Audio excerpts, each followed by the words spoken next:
하나님이 우리와 함께 계십니다. 이 말씀은 우리에게 정말 복된 소식입니다. 하나님이 우리와 함께 하신다. 이제도 계시고 전에도 계셨고 장차 오실 분이다. 이 말씀은 다른 어떤 것이 아니라 하나님 자신을 우리에게 주신 것입니다.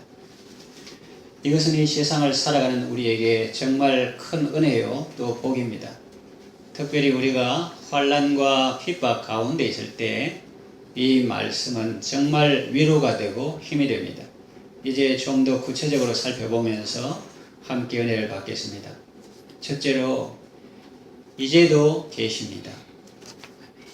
4절에도 나오고 8절에도 나오죠. 이제도 계신다는 것은 하나님은 지금 우리 가운데 계십니다. 믿습니까? 지금 내가 너희들 가운데 있고 내가 너희들과 함께 있다는 말씀입니다. 그 사실을 깨달으면 자세가 달라집니다. 그리고 삶이 달라집니다. 사람들이 이 세상을 살면서 힘들고 어려운 이유가 무엇일까요? 힘들고 어려운 이 일 때문입니까? 그럴 수도 있겠지요. 그러나 그 어려움들을 극복할 수 있는 것이 있으면 문제는 달라집니다. 구약의 야곱이라는 사람은 외삼촌 라반의 집에서 양을 칠 때에 그 악덕 고용주 밑에서 정말 눈붙일 겨를도 없이 고단한 삶을 살았습니다. 사랑하는 라헬을 아내로 얻기 위해서 7년을 머슴살이했습니다. 그런데 성경은 어떻게 기록하고 있습니까? 라헬을 연애하는 까닭에 7년을 수일처럼 여겼다고 기록하고 있습니다. 아무리 어렵고 고통스럽고 힘든 현실이라도 그것을 뛰어넘는 사랑이나 기쁨이 있으면 능히 감당할 수 있습니다. 그러니까 돌려서 말하면 사람이 정말 힘들고 고통스러운 것은 고통 그 자체보다 고통의 때에 함께하는 사람이 없고 아무런 소망이 없는 것입니다.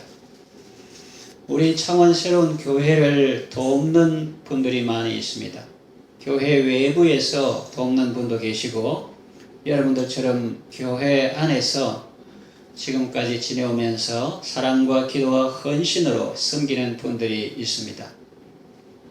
요즘 큰 교회당도 매물로 나오고 또 문을 닫는 교회도 있다는 이 시대에 규모가 작은 우리 교회는 어떻게 지금까지 지내올 수 있었을까요? 그동안 많은 분들이 기도와 사랑으로 함께 해주셨습니다.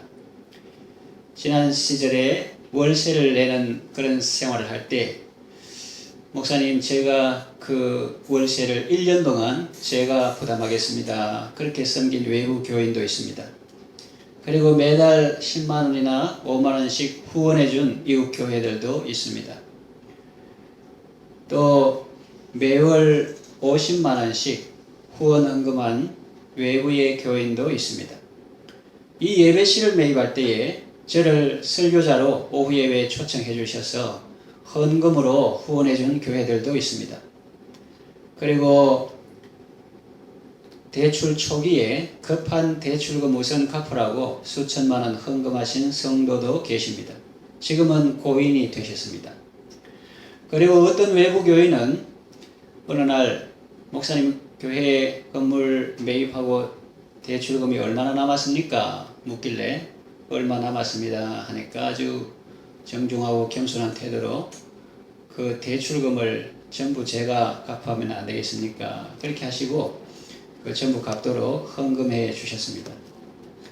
아직 언급하지 않은 후원자들도 있습니다. 이처럼 많은 후원자들이 계십니다. 그런데 가장 강력한 후원자를 아직 소개하지 못했군요.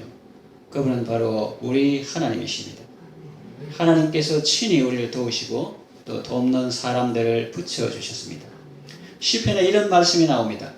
여호와께서 나를 돕는 자들 중에 계시니 그랬어요. 돕는 자들이 있는데 그 중에 여호와께서 나를 돕는 자들 중에 계시니 그랬습니다.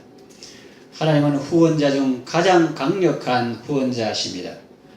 하나님은 우리의 피난처시오 힘이시니 환난 중에 만날 큰 도움이시라 그랬죠.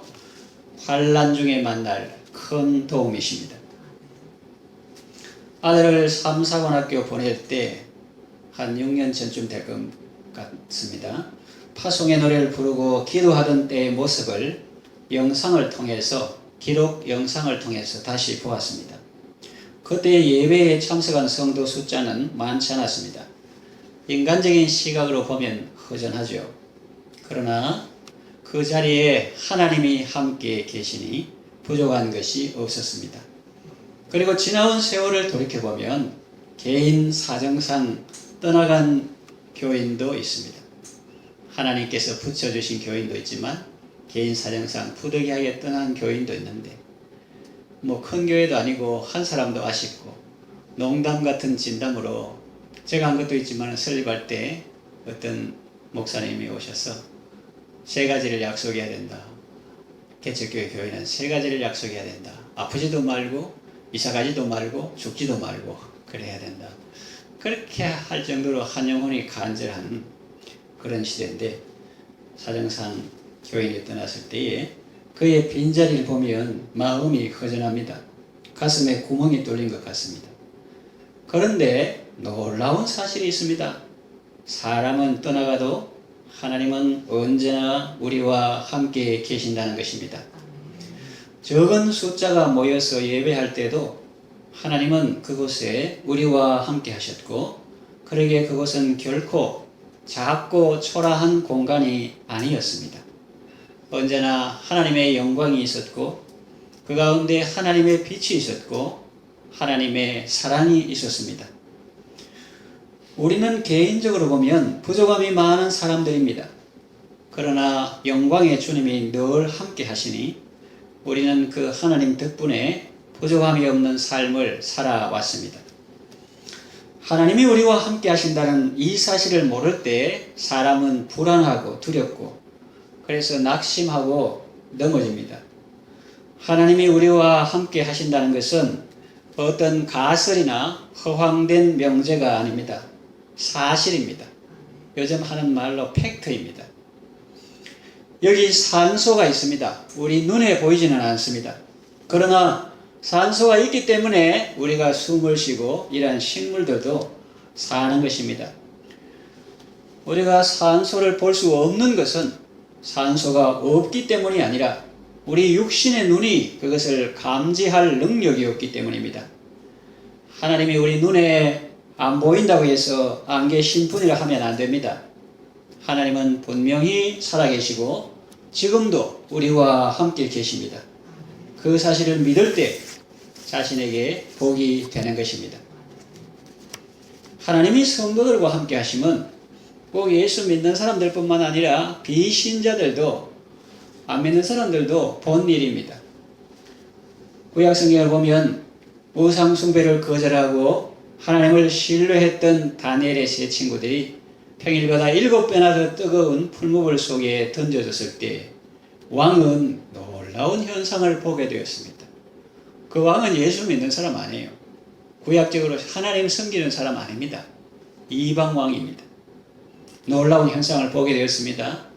분명 세 사람을 결박해서 꽁꽁 묶어서 풀무불 속에 던져 넣었는데 자세히 보니 그 안에 결박되지 아니한 네 사람이 다니는데 그 넷째의 모양은 신들의 아들과 같다고 했습니다. 하나님은 모르는 사람이니까 자기 표현으로 그렇게 했겠죠. 그것은 무엇이냐? 의를 위하여 핍박을 받는 청년들을 사랑하시고 성육신전에 예수님께서 친히 그들의 고난의 현장에 찾아오셔서 함께 하셨던 것입니다. 지난 시간에 예수 그리스도의 계시라는 제목으로 요한계시록 초두의 말씀을 나누었는데 도미티안 황제의 박해 가운데 있는 성도들에게 주님은 말씀하십니다. 나는 지금 너희들과 함께 있다. 그리고 주님은 오늘 이 시대를 살아가는 성도들에게 주님은 말씀하십니다. 나는 지금 너희들과 함께 있다. 그러니 여러분 아무리 어렵고 힘든 상황 가운데 있다 할지라도 그 상황만 바라보지 말고 그 속에서 변함없는 사랑으로 우리와 함께 하시는 주님을 바라보고 담대함을 얻으시기 바랍니다. 두 번째, 전에도 계셨습니다. 이제도 계시고 바로 다음에 나오는 것이 전에도 계셨고 4절에도 나오고 8절에도 나옵니다. 이제도 있고 전에도 있었고. 우리가 이 세상을 살 때 어떤 일들은 그 의미를 그 당시에는 잘 알지 못할 때가 있습니다. 그러나 세월이 지나면 그때 일어난 일들을 멀리서 보고 좀 더 전체적으로 볼 수 있어서 그 의미를 어렴풋이 깨닫게 됩니다. 그러다가 어느 시점에 이르러서는 확실하고 분명하게 깨닫게 됩니다. 요셉이 형들에게 죽임당할 뻔하고 종으로 팔려갔던 때가 있었습니다.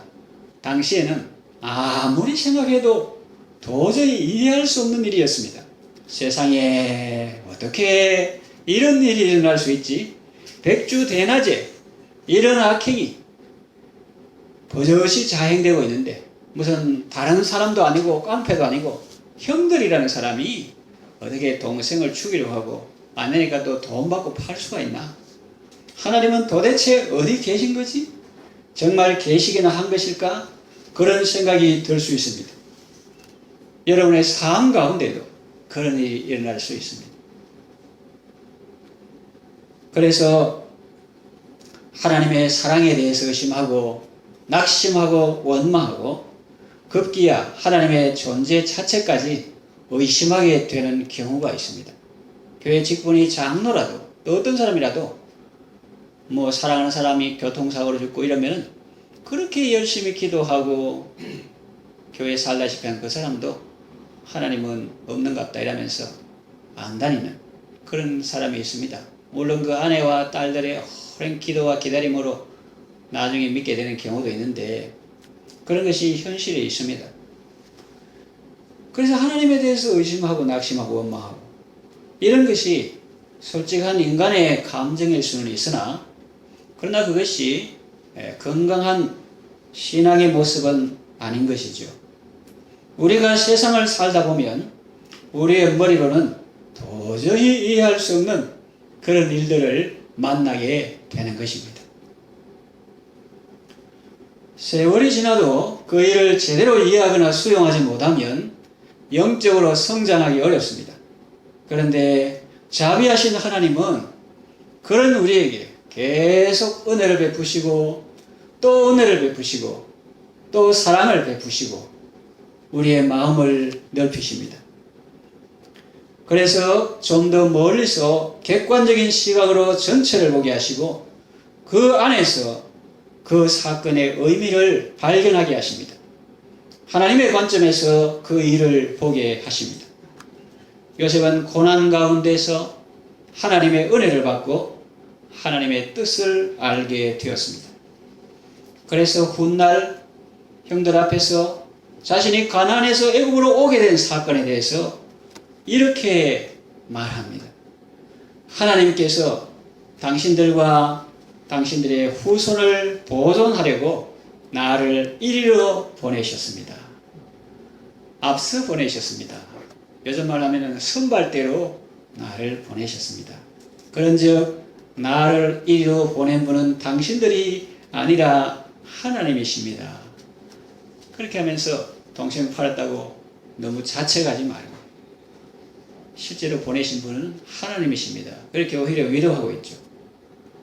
사건에 대한 해석이 바로 되고 하나님의 관점에서 보게 되고 그래서 이렇게 원망 불평하지 않고 오히려 형들을 위로하는 그런 모습을 볼 수가 있습니다.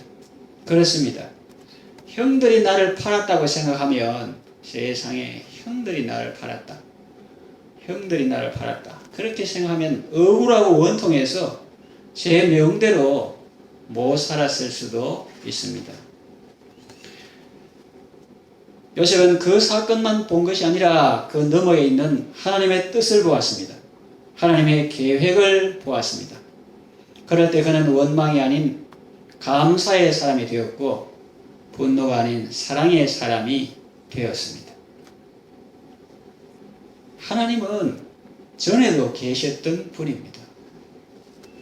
사람들이 가끔 이렇게 말하는 경우가 있어요. 최근에는 좀 살만하니까 하나님이 함께 하신 것 같은데 전에는 아마 하나님이 안 계신 것 같아. 그렇게 생각하는 사람이 있습니다. 그러나 자기가 느끼지 못했을 뿐이지 그때에도 하나님은 분명히 계시고 사랑으로 함께 하셨던 것입니다. 그래서 이제도 계시고 하는 것은 우리의 현재를 바로 보게 하시는 것입니다. 그리고 전에도 계셨고 이 말은 우리의 과거를 바로 보게 하는 것입니다. 과거를 재조명해서 바른 시각으로 보고 긍정적으로 받아들이게 하는 것입니다. 우리 교회가 개척할 당시 인간적으로는 쓸쓸함이 있었습니다. 지난 교회에서 교회당 부지를 매입하고 건물을 신축하고, 그러니까 신도시에 부지를 매입하고 건물을 새로 신축하고, 그 어렸던 시절에 건물을 신축했으니까 얼마나 그 사람들의 마음이 들떠 있었습니까? 그리고 아름다운 교회, 건강한 교회의 비전을 품고 나가는데 계속 그 비전을 선포하고 노래 부르듯이 모일 때마다, 기도할 때마다 계속 건강한 교회 여기 있어요, 그렇게 비전을 품고 나가는데 왜 그런 어려움이 닥쳤을까 당황스럽기도 했습니다. 그러나 세월이 지나고 보면 하나님께서 우리의 기도를 안 들으신 것이 아니라 계속 건강한 교회를 추구하고 노래하다시 그렇게 하니까 하나님께서 우리가 생각지 못한 방법으로 건강한 교회를 세우게 하신 것이죠. 그래서 그 당시에는 워낙 갑자기 당한 일이라 참 아프기도 하고 쓸쓸하기도 하고 힘들기도 하고 그랬는데 그때에도 하나님은 늘 우리와 함께 계시고 우리 곁에 있었다 하는 것입니다. 고난의 태를 통과할 때 우리를 위로하시고 격려하시며 새로운 교회의 비전을 주셨던 것입니다. 그래서 지금은 그 고난의 시기를 통과하게 하신 하나님께 오히려 감사하고 있습니다. 하나님은 고난을 통과한 요셉을 어떻게 하셨습니까? 애굽의 총리로 세우셨죠. 그리고 애굽과 이스라엘이 요셉의 고난은 개인적인 것이고 전 세계적으로 큰 고난이 있었는데 그 흉년 때문에 애굽이, 당시의 강대국 애굽이 또 이스라엘이 망하지 않게 하셨습니다. 다시 말하면 세상과 교회를 하나님께서 사바나바네아 구원자이신 요셉을 통해서 살렸습니다. 하나님은 고난을 통과한 우리 교회를 건강하게 세우시고 영적 기근을 맞이한 이 시대에 하나님의 양식을 공급하여 사람을 살리고 가정을 살리는 사명을 잘 감당하는 은혜를 주실 줄로 믿습니다. 하나님, 우리가 그 어렵고 힘든 시절을 지나올 때 우리를 외면하거나 버리지 않고 그때에도 우리와 함께 하시며 우리 삶을 이끌어 주셨던 분입니다. 그리고 세 번째, 장차 오십니다. 하나님은 지금도 우리와 함께 하시고 전에도 우리와 함께 계셨습니다. 그리고 장차 오십니다. 이 말씀은 우리에게 소망을 주시는 말씀입니다. 그럼 하나님이 지금 우리와 함께 계시다면 장차 오신다는 것은 또 무슨 의미인가? 라는 의미가 생길 수 있습니다. 말로 표현하면은 논리의 그 순서상 전에도 계셨고 이제도 계시고 앞으로도 계속 함께 하실 분이다, 이렇게 하면 문맥상 맞을 것 같은데 왜 그렇게 말씀하시지 않고 장차 오실 분으로 표현했을까요? 물론 하나님은 지금 우리와 함께 계시며 앞으로도 영원토록 우리와 함께 하실 것입니다. 시편 기자가 말한 그대로죠. 시편 48편 14절, 이 하나님은 영원히 우리 하나님이시니 그가 우리를 죽을 때까지 인도하시리로다, 이런 표현이 있습니다. 그것도 잘 받아들여야 됩니다. 죽을 때까지 인도하신다, 이 말은 죽을 때까지만 인도하고 그 다음은 버려둔다, 그런 의미가 아니죠. 평생 선하심과 인자하심으로 함께 하신다는 의미입니다. 그리고 죽음의 요단강을 건널 때도 함께 하시고 요단강을 건너가서 시온성을 향할 때도 나와 항상 동행해 주시는 것입니다. 그런데 지금 하나님 우리와 함께 하시는 것과 장차 함께 하시는 것은 차이가 있습니다. 그래서 지금은 우리가 청동보울로 보는 것처럼 희미하게 보고 있습니다. 그러나 그때는 얼굴과 얼굴을 대하여 보는 것처럼 밝게 볼 것입니다. 그리고 지금은 우리가 부분적으로 아나 그때는 온전히 알게 될 것입니다. 이 세상을 살아가는 사람은 시력이 정상이라 해도 사물을 늘 밝게 보는 것은 아닙니다. 왜냐하면 대기가 오염되고 환경이 오염되고 미세먼지가 많으면 가까이 있는 것도 잘 볼 수가 없습니다. 또 환경뿐만 아니라 우리 눈 자체도 나이를 먹으면 침침해지고 흐릿해집니다. 그러면 사물을 보기는 보는데 희미하게 보거나 잘 못 보는 경우가 생깁니다. 정착할 천국은 어떤 곳입니까? 죄가 없고 오염도 없습니다. 노화도 없습니다. 환경도 좋고 또 우리 자신도 최적의 상태입니다. 그러니까 대상들을 선명하게 볼 수 있는 것입니다. 영적인 세계도 마찬가지입니다. 하나님의 은혜가 가득하고 또 우리의 영안이 밝아지면 우리는 하나님의 아름다움과 그의 영광을 바로 보게 될 것입니다. 사도 요한은 말했습니다. 그가 계신 그대로 볼 것을 인하매니 주를 향하여 이 소망을 가진 자마다 자신을 깨끗하게 하느니라 이런 말을 했죠. 그래서 그때는 가치 판단을 바로 하게 될 것입니다. 빌립보서 3장 20절에서 21절 그러나 우리의 시민권은 하늘에 있는지라 거기로부터 구원하는 자 곧 주 예수 그리스도를 기다리노니 그는 만물을 자기에게 복종하게 하실 수 있는 자의 역사로 우리의 낮은 몸을 자기 영광의 몸의 형체와 같이 변하게 하시리라 그랬습니다. 그래서 예수님은 장차 우리의 낮은 몸을 자기 영광의 몸의 형체와 같이 변하게 하십니다. 이건 제 말이 아니고 성경에 기록된 말씀입니다. 그러므로 이 장차 온다 하는 것이 소망으로 우리에게 의미 있게 다가오는 것입니다. 그러므로 우리 가운데 다시 오실 하나님은 어떤 분이냐? 전능하신 분입니다. 그러니까 그것이 바로 이어서 나오는 거예요. 그 능력으로 우리의 불완전한 몸을 완전한 몸으로 변화시킬 것입니다. 그때 그리스도 안에서 죽은 자들은 다시 살아나고 그때까지 살아있는 자는 신령한 몸으로 순식간에 호련히 변화될 것입니다. 장차 올 자여 전능한 자라는 말씀은 우리에게 위로와 소망을 줍니다.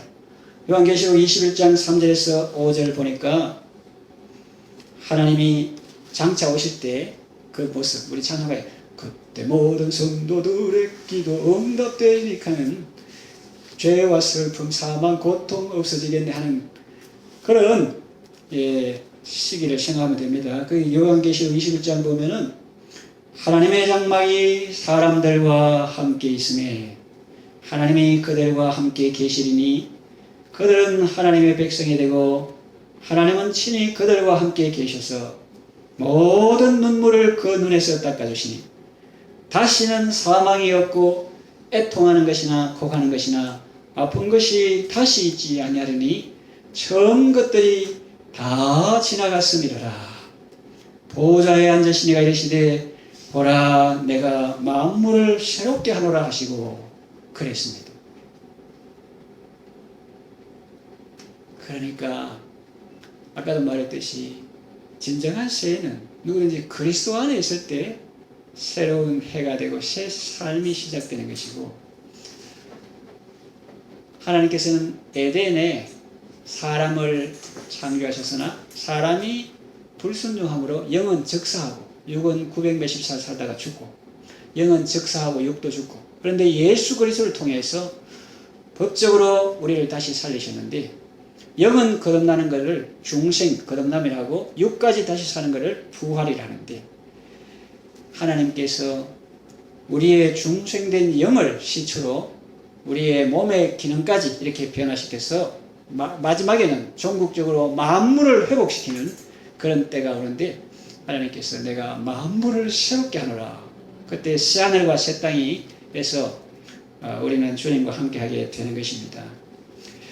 그래서 천지 만물을 창조하신 하나님은 이제 만물을 새롭게 하시고 만물이 탄식하며 고대합니다. 로마서 8장에 보면은 피조물이 탄식하며 고대하는 것은 하나님의 아들들의 영광의 자유에 이르는 것이다.